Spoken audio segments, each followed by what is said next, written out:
Mungu hajaumba mwanamke mbaya. Mwanamke anakuwa mbaya kutokana na mumewe, anamjali vipi na kumwendo. Binti ana miaka 30 kachoka kama na miaka 62. Tunakosea na tutakwenda kushtakiwa siku ya Kiyama. Wewe unataka vitu tu, sipati haki zangu, yeye ananoga. Hii nayo tuambizane maustazi, kesi zimekuwa nyingi. Shehe, mimi napata kwa kalenda, sawa. Yeye je, anavaa vizuri? Mwanamke shekhe hata kumnunulia jiwe la kusugua mguu tunashindwa. Neti zinapasuka tu,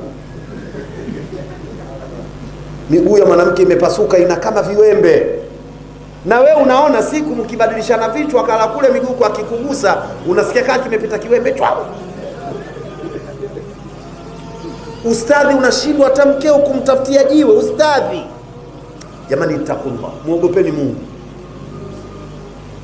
Hawa ndio tulizo la maisha yetu, tuwajali kwa kiasi cha hali zetu.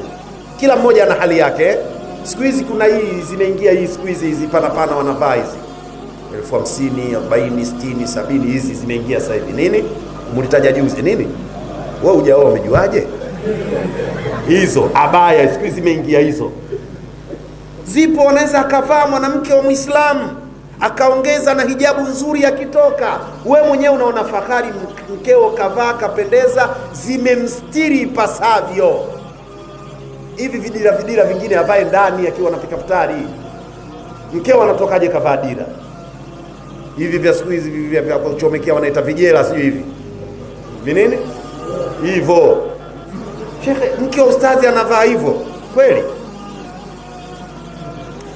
Anatoka kweli? Anatoka Sheikh Rashid?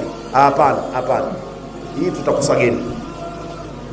Wanatakiwa watu wasome namna ya kupenda kutoka kwa nani?